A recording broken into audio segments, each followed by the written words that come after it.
میرے بھائیوں، دوستوں، عزیز بزرگوں، ہم نے تو ذرا ذرا سی بات پر اپنے ایمان کے سودے کرنا شروع کر دیے۔ عدالتوں میں ایمان کا سودا کیا، تھانوں میں ایمان کا سودا کیا، جھوٹی محبتوں پر ایمان کا سودا کیا۔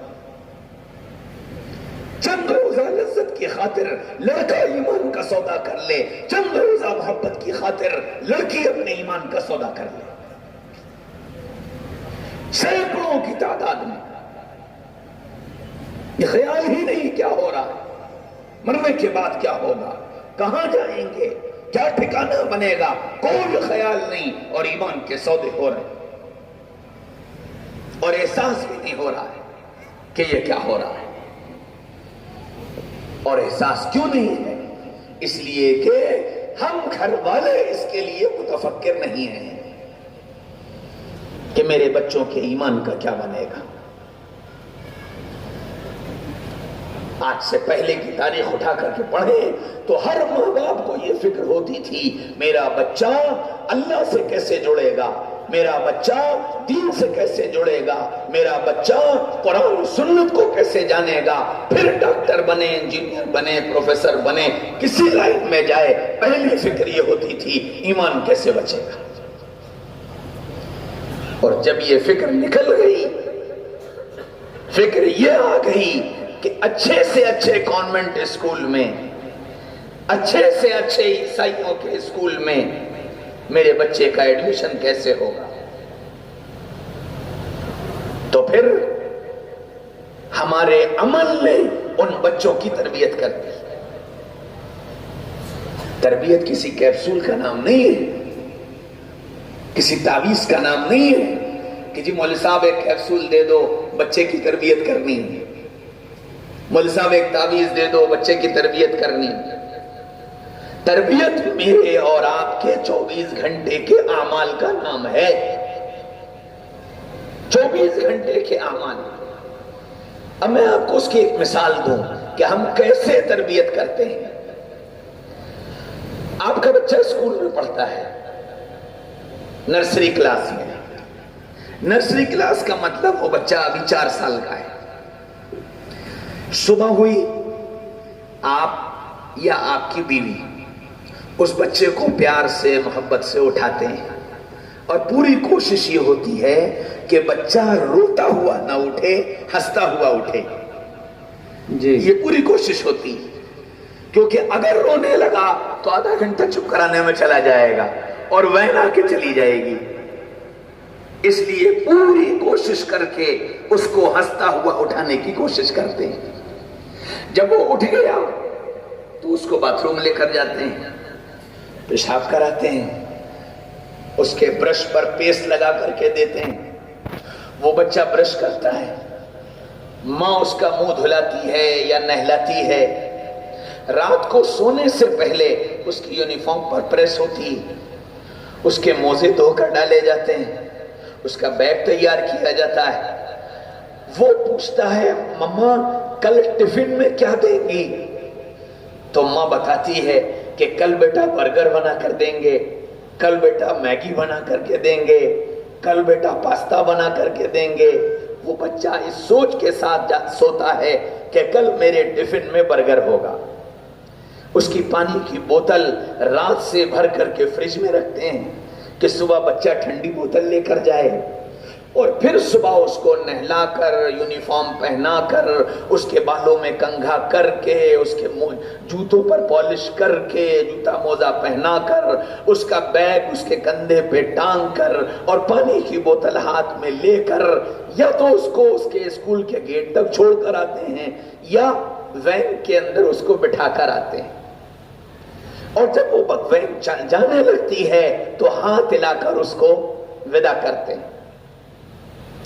یہی بچہ دوپہر میں اسکول سے واپس آتا ہے، بیگ رکھتا ہے، کپڑے بدلتا ہے، ہاف ٹی شرٹ پہنتا ہے، آدھی نیکر پہنتا ہے، اور کھانا کھانے بیٹھ جاتا ہے۔ کھانا کھاتا ہے تو سالن تھوڑا سا اس کی شرٹ پر گر گیا، پھر اس کے بعد آئس کریم والا آ گیا، آئس کریم لی، آئس کریم کھا رہا تھا، تھوڑی سی آئس کریم یہاں لگ گئی، تھوڑی سی ہاتھوں میں لگ گئی، اس نے یوں کر کے ہاتھ اپنی شرٹ پر پوچھ لیے اور پھر اپنے بھائی بہنوں کے ساتھ کھیلنے لگا۔ گرمی ہو رہی تھی، پسینہ پسینہ ہو گیا، عصر کی اذان ہو گئی۔ خیال آیا کہ عصر کے بعد میرا بیٹا مسجد میں پارا پڑھنے جاتا ہے۔ ماں کام کر رہی تھی، کپڑے سی رہی تھی۔ عبداللہ بیٹا جلدی آؤ، مسجد جانے کا ٹائم ہو گیا۔ وہ کہتا ہے آتا ہوں امی، وہ پھر کھیل میں لگا رہا۔ پتہ چلا کہ مسجد میں نماز ہو گئی، ابا گھر آ گئے۔ عبداللہ بیٹا نماز ختم ہو گئی، جلدی جاؤ۔ اب وہ جلدی سے دوڑا ہوا آیا، ایک پلاسٹک کی میلی سی ٹوپی رکھی تھی، اماں نے اٹھا کر اس کے سر پر رکھی۔ ایک میلے سے جزدان میں پھٹا ہوا سا پارا تھا، وہ پارا اس کو پکڑایا، ٹوٹی چپل وہ پہنے تھا، پسینے میں شرابور تھا، ناک بہ رہی تھی، اس نے یوں کر کے ناک پوچھی اور پارا لے کر کے مسجد چلا گیا۔ مسجد میں پہنچا تو چٹائی ٹوٹی ہوئی اور تپائی ٹوٹی ہوئی، لنگڑی رحل کو الٹا کر کے رکھا اور اس پہ پارا رکھا۔ آدھا گھنٹہ اس سے لڑا اس سے لڑا، الٹا سیدھا سبق سنایا اور چلا آیا کہ جی پارا پڑھیا۔ ماشاءاللہ بہنے ہیں، آپ نے اپنے بچے کی تربیت یہ کر دی کہ اس تعلیم کا معیار یہ ہے اور اس تعلیم کا معیار یہ ہے، یہ تربیت کر دی۔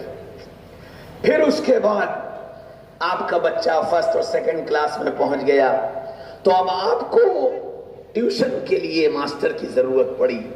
اس سے پوچھا اس سے پوچھا، پتہ چلا کہ جی فلاں صاحب وہ انگلش بہت اچھی جانتے ہیں، ان کی میتھ بہت اچھی ہے۔ باپ رات کو ان کے گھر گیا کہ سر آپ میرے بیٹے کو انگلش پڑھا دیں، میتھ پڑھا دیں۔ ان کا بھائی میرے پاس ٹائم نہیں، تو تھوڑا سا وقت نکال لیجئے، بھائی بہت مصروف ہوں، نہیں ہو پائے گا۔ کہ جی آپ سے بڑی درخواست ہے، فلاں صاحب نے کہا ہے، میں ان کے واسطے سے آپ کے پاس آیا ہوں۔ اچھا کس وقت؟ تو باپ نے کہا کہ جی ظہر بعد۔ کہ نہیں، میں ظہر بعد میرے پاس ٹائم نہیں ہے، اگر آپ بہت زیادہ پیچھے پڑے ہو تو رات کو 9 بجے کے بعد پڑھا پاؤں گا۔ ٹھیک ہے سر، ٹھیک ہے، میں اپنے بچے کو تیار کر لوں گا، آپ 9 بجے آ جائیے گا۔ اور سنو، ایک سبجیکٹ کے 1500 روپے لوں گا، پیسوں کی کوئی چنتا نہیں، پیسوں کی آپ فکر مت کریے، بالکل 1500 دیں گے۔ اب وہ 2 سبجیکٹ پڑھانے آ رہا ہے، 3000 روپے دے رہے ہیں، اس کے وقت کے حساب سے پڑھوا رہے ہیں۔ پھر اسی بچے کو پارا پڑھانے کا نمبر آیا تو مسجد میں گئے، امام صاحب نماز سے فارغ ہوئے، کہیں گے مول صاحب وہ ذرا بچے کو قرآن پڑھانا تھا۔ اب مول صاحب سے تعلقات بھی تھے تو کہنے لگے کہ جی مول صاحب دل چاہتا تھا کہ آپ پڑھا دیں۔ کہنے لگے بھائی میں ذرا مصروف ہوں، وقت مشکل سے نکلے گا۔ ارے مول صاحب کام کیا ہے آپ کو، ایک نمازی تو پڑھاتے ہو آپ، اب یہاں بیٹھے رہتے ہو وہاں بیٹھے رہتے ہو، تھوڑی دیر اگر پارا پڑھا دو گے تو کیا حرج ہے۔ اب وہ مول صاحب بھی چونکہ مذاق کے عادی تھے، انہوں نے کہا اچھا اچھا ٹھیک ہے یار پڑھا دوں گا، لیکن سنو ظہر کے بعد عشاء کے بعد پڑھا پاؤں گا۔ نہیں نہیں نہیں نہیں، میرے بچے کے پاس صرف ظہر کے بعد کا وقت ہے اور آپ کو وہ وقت فارغ کرنا پڑے گا، آپ کو اسی وقت آ کر پڑھانا ہے۔ اب وہ مولوی صاحب یہ سوچنے لگے کہ چلو یہ بچہ پارا پڑھ جائے گا، میں اپنے وقت کو آگے پیچھے کر لوں۔ وہ ظہر کے بعد پڑھانے پہنچ گئے، مولوی صاحب نے مہینے بھر پڑھایا، کوئی بات نہیں کی کہ بھئی ٹھیک ہے جان پہچان ہے، جب مہینہ پورا ہوگا تو دیکھا جائے گا۔ جب مہینہ پورا ہوا تو ابا اندر سے آئے اور 100 کا نوٹ ہاتھ میں یوں بند کر کے لائے، مولوی صاحب یہ رکھ لیجئے۔ اب مولوی صاحب کوئی میرے جیسے بے غیرت تھے، وہ مولوی صاحب جو تھے وہ میرے جیسے بے غیرت تھے، تو انہوں نے کھول کے دیکھا 100 روپے، انہوں نے کہا بھائی یہ تو بہت کم ہیں،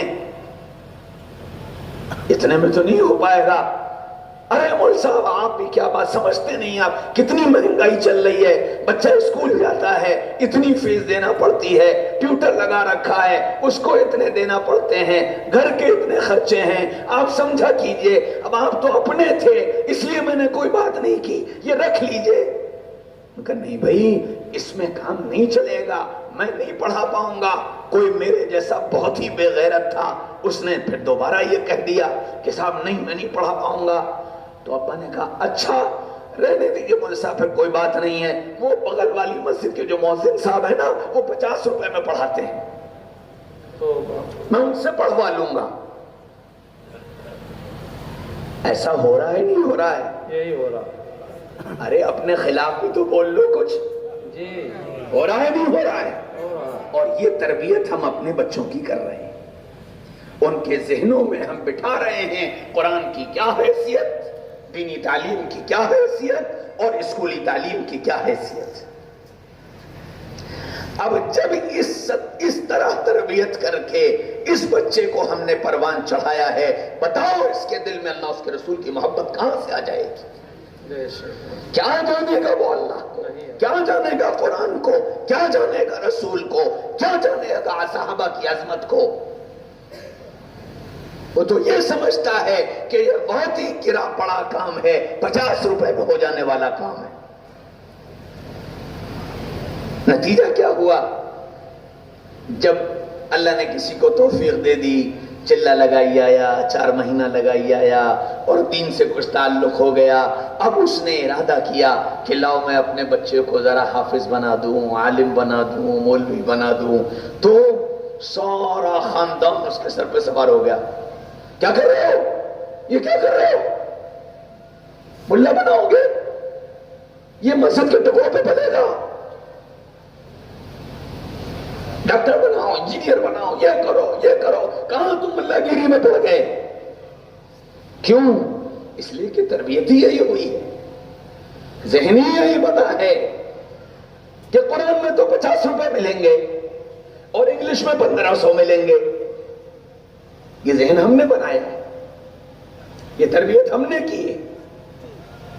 میرے بھائیوں، دوستوں، عزیزوں، بزرگوں، یہ اسی تربیت کا خمیازہ ہے، اسی تربیت کا خمیازہ ہے۔ یہ اتنا بڑا مجمع بیٹھا ہوا ہے، میرا حسن ظن ہے کہ سب قرآن پڑھے ہوئے ہوں گے، لیکن میرے بھائیوں، دوستوں، عزیزوں، بزرگوں، میرے علاقے کا حال یہ ہے کہ اگر اتنا بڑا مجمع جمع ہو جائے تو آدھے سے زیادہ وہ ہے جو یہ کہتا ہے ہم قرآن پڑھے ہوئے نہیں ہیں۔ ساری شریعت، ساری تاریخ، سارے بزرگوں کے حالات سب اردو زبان میں محفوظ ہیں۔ مولانا ابوالکلام آزاد نے اپنی کتاب غبار خاطر میں لکھا ہے کہ جب کسی قوم کو مٹانا ہو تو ان سے ان کی زبان چھین لو، وہ قوم خود بخود مٹ جائے گی۔ ہم سے ہماری زبان چھین لی گئی، چھینی نہیں گئی، ہم نے خود نکال کے پھینک دی، ہم نے خود نکال کے پھینک دی۔ اردو 50 روپے میں سیکھے گا، انگلش 1500 میں سیکھے گا۔ جب یہ معیار ہم نے بنا دیا تو پھر وہ زبان بے حیثیت، وہ تہذیب بے حیثیت، وہ قوم بے حیثیت۔ ہاں میرے بھائیوں، دوستوں، عزیزوں، بزرگوں، جس ملک میں ہم اور آپ رہتے ہیں اسی ملک میں ایک قوم اور رہتی ہے جس کی تعداد 3% 4%، لیکن اس قوم نے اپنی تہذیب کو، اپنے کلچر کو اتنی مضبوطی سے پکڑا کہ تم کچھ دو یا نہ دو، ہم اپنی تہذیب کا سودا نہیں کر سکتے۔ جی میں کہا پگڑی یہ ہماری تہذیب ہے، نوکری دو تو ٹھیک، نہ دو تو ٹھیک، ہم پگڑی سے سودا نہیں کر سکتے۔ داڑھی ہماری تہذیب ہے، نوکری دو تو ٹھیک، نہ دو تو ٹھیک، ہم اس سے سودا نہیں کر سکتے۔ ساری دنیا نے ان کی پگڑی کو تسلیم کیا، ان کی داڑھی کو تسلیم کیا، اور ہمارا کیا بنا؟ ہم نے ہر جگہ کمپرومائز شروع کر دیا، ہر جگہ کمپرومائز کرنے لگے کہ ٹھیک ہے، یہ بھی چھوڑ دیں گے، یہ بھی چھوڑ دیں گے، یہ بھی چھوڑ دیں گے۔ نتیجہ کیا ہوا؟ نتیجہ یہ ہوا کہ اب یہ آواز لگی کہ جی اپنا قانون بھی چھوڑ دو، اپنا قانون بھی چھوڑ دو، اب جو قانون ہم بنائیں گے اس قانون پر تمہیں چلنا پڑے گا۔ میرے بھائیوں، دوستوں، عزیزوں، بزرگوں، اس کا نتیجہ کیا ہوگا؟ اس کا نتیجہ ایمان کا سودا ہوگا، ایمان کا سودا ہوگا۔ اس لیے میرے بھائیوں، دوستوں، عزیزوں، بزرگوں، اپنے ایمان کو بچانے کی فکر کرنا، اپنے ایمان کو سلامت رکھنے کی فکر کرنا، یہ میری اور آپ کی ذمہ داری ہے کہ ہم اپنے ایمان کو بچائیں، اپنے نسلوں کے ایمان کو بچائیں، اور اس کی فکر کریں کہ یہ ایمان کیسے بچے گا۔ یہ 10 دن، اس 10 دن میں حضرت حسین رضی اللہ عنہ اور اہل بیعت اور صحابہ کرام، ان سب کے تذکرے ہم نے اور آپ نے سنے، اور ان تذکروں کو کیا، اور نعرے بھی لگائے، مدح صحابہ کے بھی نعرے لگائے، اور نعرے تکبیر بھی لگائے، اور نعرے رسالت بھی لگائے، اور نہ جانے کتنے نعرے لگائے۔ اس 10 دن کے بعد سال کے 355 دن، ان 355 دنوں میں کتنے دن ایسے گزرے جب میں نے تم نے اپنے گھر میں بیٹھ کر کے حضرت حسن حضرت حسین کو یاد کیا؟ کتنے دن ایسے گزرے جب میں نے تم نے اپنے گھر میں بیٹھ کر کے، اپنے دوستوں میں بیٹھ کر کے، اپنے ساتھیوں میں بیٹھ کر کے حضرت ابوبکر، حضرت عمر، حضرت عثمان، حضرت علی کو یاد کیا، ان کے تذکرے کیے ہوں، ان کی باتوں کو دہرایا ہو، ان کے لیے آنسو بہائے ہوں، ان کے کارناموں پر خوش ہوئے ہوں۔ 355 دنوں میں کتنی مرتبہ ایسا کیا؟ کیا حسین کی محبت صرف 10 دن کے لیے جاگتی ہے؟ حسین کے تذکرے صرف 10 دن کے لیے؟ صحابہ کے تذکرے صرف 10 دن کے لیے؟ صحابہ سے تعلق، صحابہ سے محبت صرف 10 دن کے لیے؟ نبی پاک صلی اللہ علیہ وسلم ہمیں تمہیں اپنی جان سے زیادہ محبت سکھا کر گئے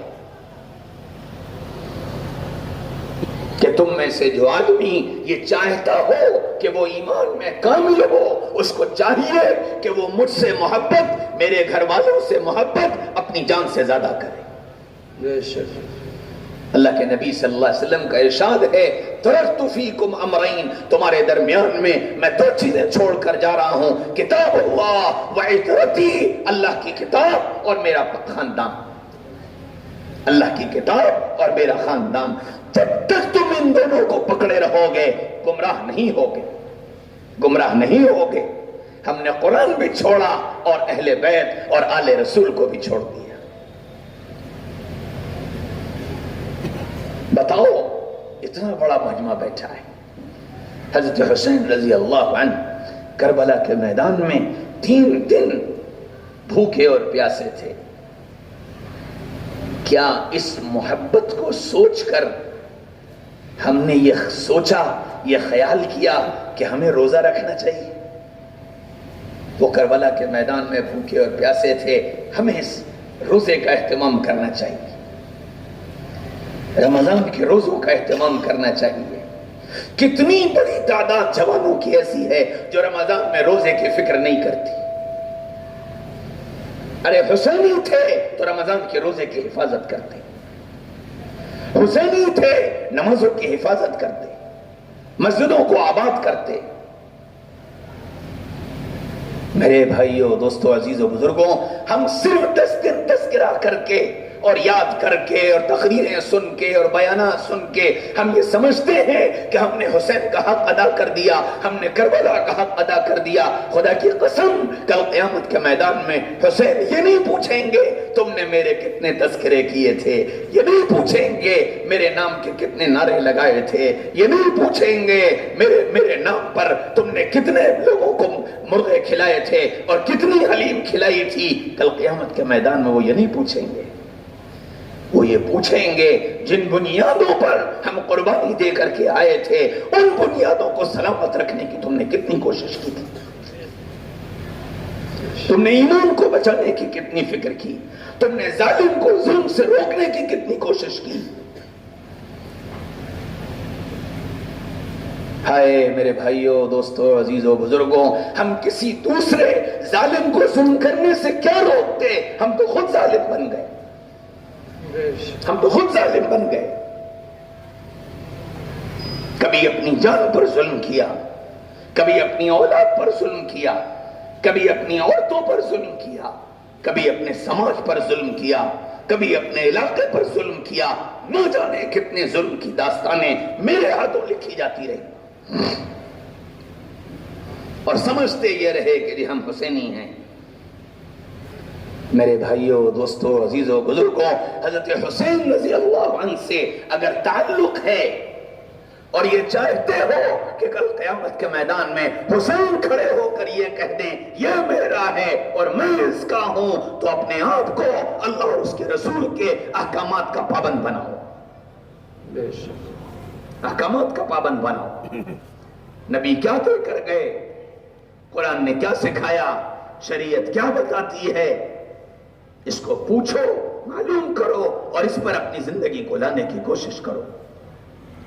ہاں، اور یہ پیغام صرف مردوں کے لیے نہیں ہے، قرآن صرف مردوں کے لیے نہیں ہے، جیسے مردوں کے لیے ویسے ہی قرآن عورتوں کے لیے، اور یہ پیغام جیسے حسین کا مردوں کے لیے ہے ویسے ہی زینب اور شہربانوں کا عورتوں کے لیے۔ میری بہنوں، اپنے ایمان کو بچانے کی فکر کرو کہ یہ ایمان کیسے بچے گا، ایمان کیسے سلامت رہے گا۔ اور جانتے ہو ایمان خراب کیسے ہوتا ہے؟ ایمان کے خراب ہونے کے دو راستے ہیں۔ جو اپنی نگاہ کو حرام سے بچا لے اور اپنے پیٹ کو حرام کے لقمے سے بچا لے، اللہ ایمان کی حلاوت اسے عطا فرما دیتا ہے۔ ایک صحابی ہیں حضرت عمیر ابن حبیب رضی اللہ عنہ، اپنے 3 دوستوں کے ساتھ پکنک پر نکلے، گھومنے گئے، اپنی سواریوں پر سوار تھے، سفر کرتے جا رہے تھے، ان کو پتہ ہی نہیں چلا، چلتے چلتے ایک عیسائی ملک میں داخل ہو گئے۔ جیسے ہی عیسائی ملک میں داخل ہوئے، عیسائی فوجی انہوں نے گرفتار کر لیے، تینوں کو لے جا کر بادشاہ کے سامنے پیش کر دیا۔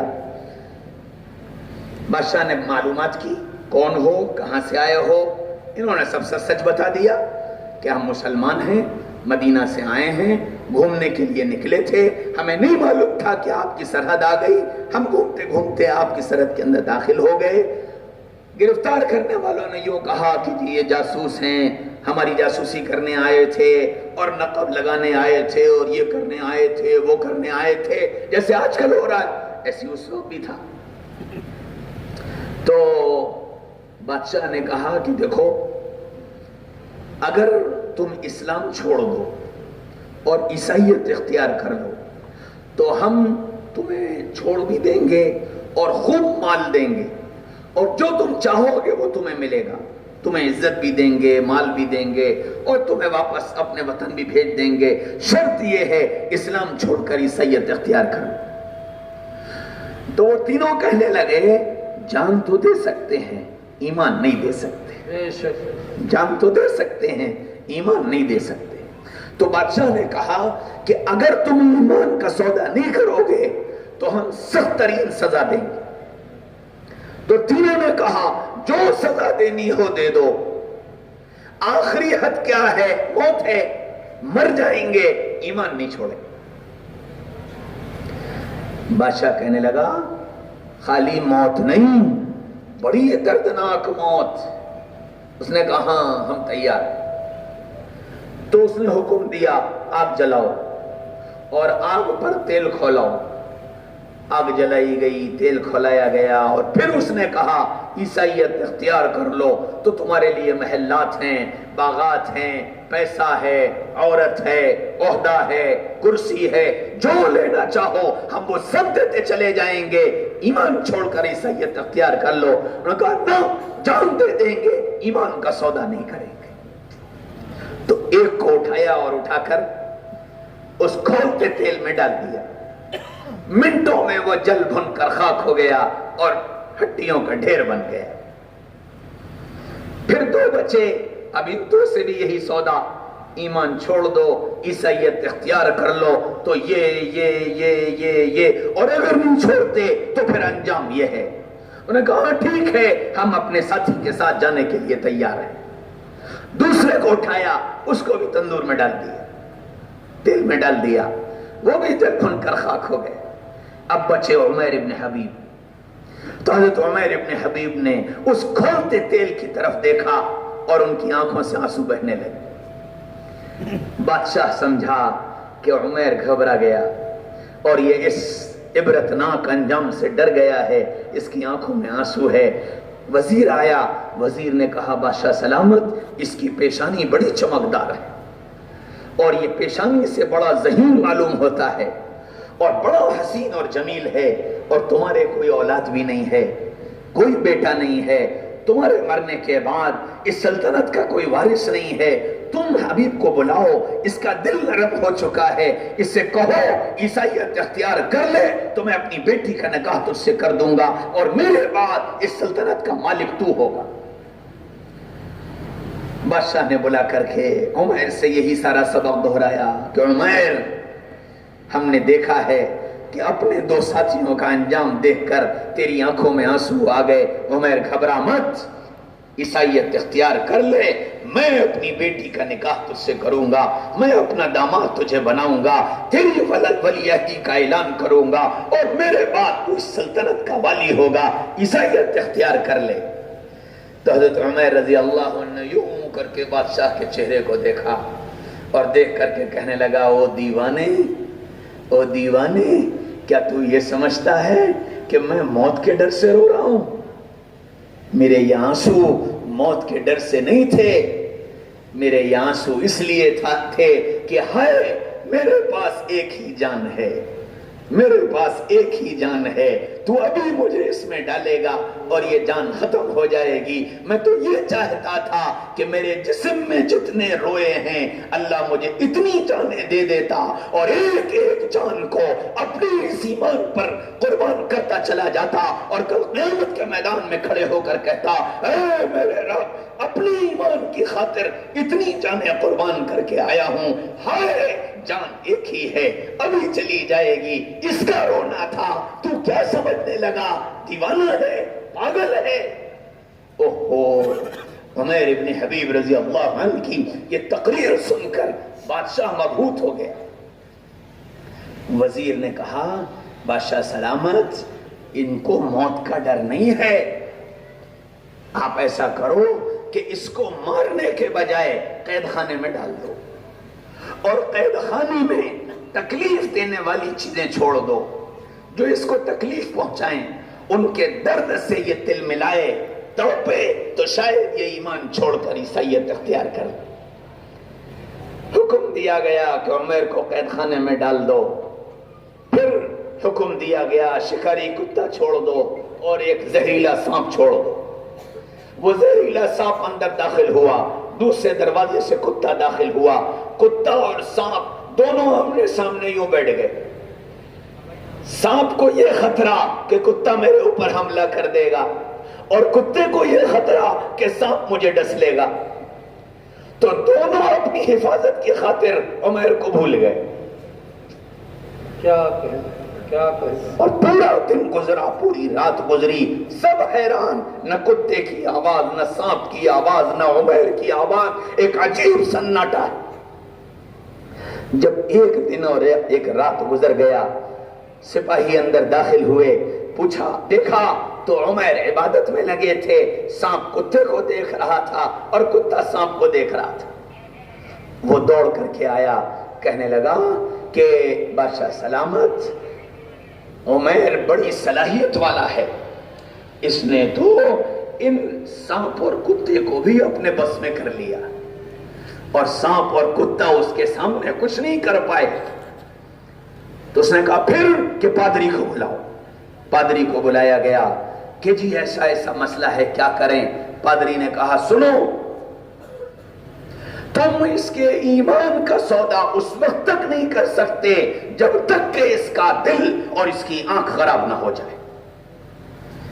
کہ پھر اس کا راستہ کیا ہے؟ کہ اس کا راستہ یہ ہے کہ تمہارے ملک کی جو حسین ترین لڑکی ہو اس کو بھیجو, جو تنہائی میں کمرے میں بیٹھ کر اس کو اپنی طرف متوجہ کرے اور اس کو برائی پر آمادہ کرے, اور کھانے کے لیے حرام کا لقمہ اس کے پیٹ میں داخل کرو. بادشاہ نے سور کا گوشت بنوایا, شراب منگوائی. 3 دن گزر چکے تھے, کچھ کھایا نہیں تھا. وہ پکا ہوا سور کا گوشت رکھا گیا, پینے کے لیے شراب رکھی گئی کہ بھوک لگے گی, پیاس سے تڑپے گا تو یہ شراب پیے گا, یہ حرام کا گوشت کھائے گا اور حرام کا لقمہ اس کے پیٹ میں جائے گا, ایمان کا نور نکل جائے گا اور پھر اس کے لیے عیسائیت اختیار کرنا آسان ہوگا. لڑکی کو بھیجا گیا, وہ اس کو اپنی طرف متوجہ کرنے لگی, ہر ممکن کوشش کر لی. پورا دن گزرا, پوری رات گزری, عمیر نے اس کی طرف نگاہ اٹھا کر نہیں دیکھی, نہ کھایا نہ پیا. اگلا دن آیا, بادشاہ نے لڑکی کو بلایا, پوچھا کیا ہوا؟ کہنے لگے بادشاہ سلامت, یا تو یہ انسان نہیں ہے یا اس کے سینے میں دل نہیں ہے.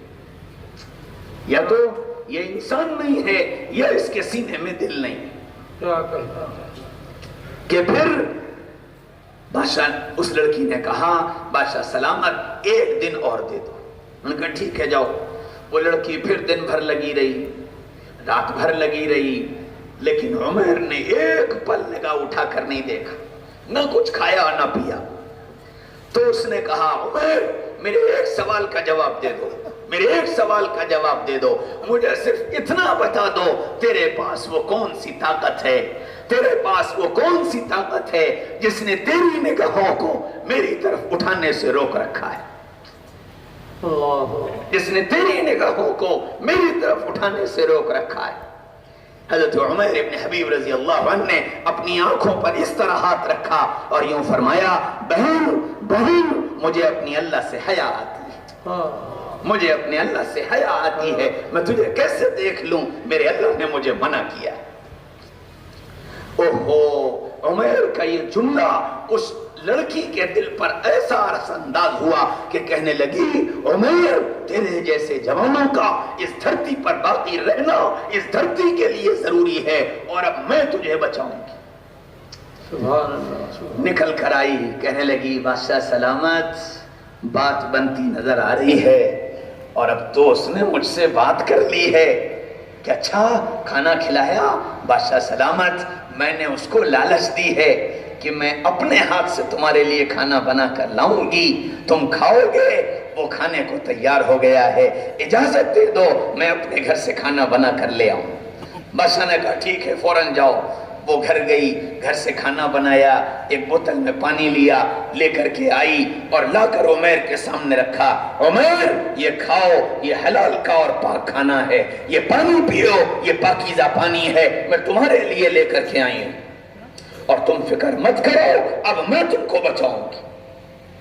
عمیر نے وہ کھانا کھایا, پانی پیا. اب یہ لڑکی پھر آئی, کہنے بادشاہ سلامت آدھے سے زیادہ کام ہو گیا. کہنے گے اچھا پھر کہ آج 14ویں رات کا چاند ہے, آپ ہمارے لیے 2 گھوڑوں کا انتظام کر دیں. آج جو ہمارا باغ ہے اس باغ میں میں اس کے ساتھ گھوڑ سواری کروں گی, میں نے اس پر اس کو تیار کر لیا ہے, وہ تیار ہو گیا ہے, میرے ساتھ گھوڑ سواری پر جائے گا. بادشاہ نے فوراً حکم دیا 2 گھوڑے تیار کیے جائیں, زین کسی جائے, لگام لگائی جائے, اور گھوڑوں کو تیار کر کے اس کے کمرے کے باہر بندھوا دیا گیا. رات آئی, اس لڑکی نے عمیر سے کہا عمیر چلو میرے ساتھ. عمیر باہر نکلے, ایک گھوڑے پر خود بیٹھی, ایک پر عمیر کو بٹھایا, اور چلی تھوڑی دور چلتی رہی. جب رات ختم ہونے لگی تب اس نے کہا عمیر یہ تارا دیکھ رہے ہو؟ کہ ہاں. کہ اس تارے کو اپنے داہنے کندھے پر رکھ کر 3 رات سفر کرنا, 4تھی صبح تم اس ملک سے باہر ہو جاؤ. رات سفر کرنا, دن میں چھپ جانا, اس تارے کو دیکھ کر سفر کرتے رہنا, 4تھی صبح تم ملک سے باہر ہوگے. تو حضرت عمیر ابن حبیب رضی اللہ عنہ نے اپنی نگاہیں جھکا کر یوں کہا، بہن تو نے میرے لیے تو اتنی بڑی قربانی دے دی، لیکن یہ بتا میرے جانے کے بعد تیرا کیا بنے گا؟ میرے جانے کے بعد تیرا کیا بنے گا؟ تو وہ لڑکی روتی ہوئی کہنے لگی، عمیر تیرے جیسے جوانوں پر میری جیسی 1000 لڑکیاں بھی قربان ہو جائیں تو سودا سستا ہے۔ کیا بات ہے، تیرے جیسے جوانوں پر میری جیسی 1000 لڑکیاں بھی قربان ہو جائیں تو سودا سستا ہے۔ اور سنو عمیر، اگر اللہ نے میرا تیرا ملنا حلال راستے سے اور صحیح طریقے سے مقدر کر رکھا ہے تو اللہ اس دنیا میں ملائے گا، ورنہ کل آخرت میں انشاءاللہ ہم اور تم ملیں گے۔ کیا کہنا، یہ کہہ کر عمیر کو روانہ کیا۔ صبح ہوئی، بادشاہ نے طلب کر لیا۔ اس لڑکی نے کہا کہ جی وہ میرے ساتھ نکلا، باتیں بناتا رہا، اور پھر اس نے گھوڑے میں ایڑ لگائی اور گھوڑے کو بڑی تیز بھگا کے لے گیا۔ میں نے بہت پیچھا کیا، میں اس کو پکڑ نہ پائی، یہاں تک کہ وہ نکل گیا۔ بادشاہ بڑا ناراض ہوا، غصہ ہوا، بہت ڈانٹا ڈپٹا، لیکن بہرحال لڑکی کو چھوڑ دیا۔ اللہ کی شان، کچھ دن کے بعد وہ ملک فتح ہوا اور عمیر پھر اس ملک میں پہنچے۔ آج پھر وہ لڑکی ملی، لیکن آج اسلام لا کر کے ملی تھی، اور یوں کہنے لگی، عمیر اب میں تم سے نکاح کرنا چاہتی ہوں۔ عمیر نے اس سے نکاح کیا، حرام سے بچا تھا، اللہ نے حلال طریقے پر عطا فرما دیا۔ کیا کہنا، کیا کہنا، میرے بھائیوں، دوستوں، عزیزوں، بزرگوں اور میری پیاری بچیوں، یاد رکھو تم حرام کو اللہ کے لیے چھوڑ دو گے، اللہ حلال بنا کر تمہیں عطا فرما دے گا۔ اللہ حلال بنا کر تمہیں عطا فرما دے گا۔ ہاں، ایمان کی حفاظت اور اپنے ایمان کی سلامتی یوں کی جاتی ہے جیسے عمیر نے اپنے ایمان کو بچایا تھا۔ یاد رکھو حرام کا لقمہ پیٹ میں جائے گا، ایمان کا نور نکل جائے گا۔ اس لیے آپ سب سے کہتا ہوں، اپنے آپ کو اور اپنے بچوں کو حرام کے لقمے سے بچا لو، حرام کے لقمے سے بچا لو۔ حرام تباہ کر دینے والا ہے، حرام برباد کر دینے والا ہے۔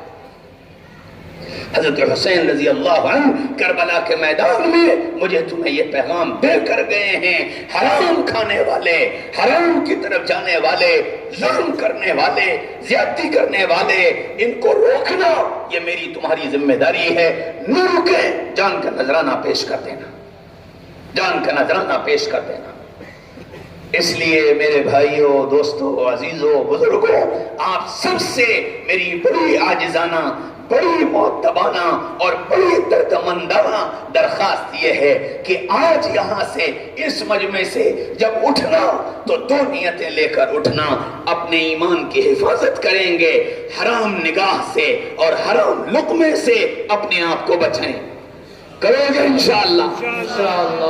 جوان جب اپنی نگاہ کو ایک مرتبہ جھکا لیتا ہے، اللہ اس کے دل کو ایمان کی حلاوت سے بھر دیتا ہے۔ مرد ہو یا عورت، لڑکا ہو یا لڑکی، ایک مرتبہ اللہ کی محبت میں اپنی نگاہ کو نیچی کر کے دیکھو، اللہ دل کے سکون عطا فرما دے گا۔ کرو گے؟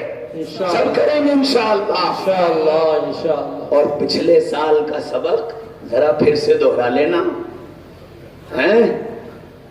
یاد کرو گے؟ انشاءاللہ نیت کرو کہ انشاءاللہ سجدے کی اور پردے کی حفاظت کریں۔ یہ سارا مجمع اپنے آپ سے یہ طے کرے، میں کچھ نہیں کر سکتا، میں اتنا تو کر سکتا ہوں کہ 5 وقت کی نماز کا پابند بن جاؤں۔ یہ بہنیں آئی ہیں، یہ طے کرے میں کچھ نہیں کر سکتی، اپنی عزت کی، اپنی عصمت کی حفاظت تو میں کر سکتی ہوں۔ صرف اتنی سی بات طے کر لو، قرآن کا اہتمام کرو، قرآن زندگی کی بہار ہے، قرآن کو روزانہ اہتمام کے ساتھ، جیسا میں نے عرض کیا تھا، چاند کی پہلی تاریخ سے شروع کر کے 30 تاریخ پر قرآن کو مکمل کرو۔ کرو گے؟ سب کریں گے انشاءاللہ۔ اللہ مجھے اور آپ کو کہنے سننے سے زیادہ عمل کرنے کی توفیق نصیب فرمائے۔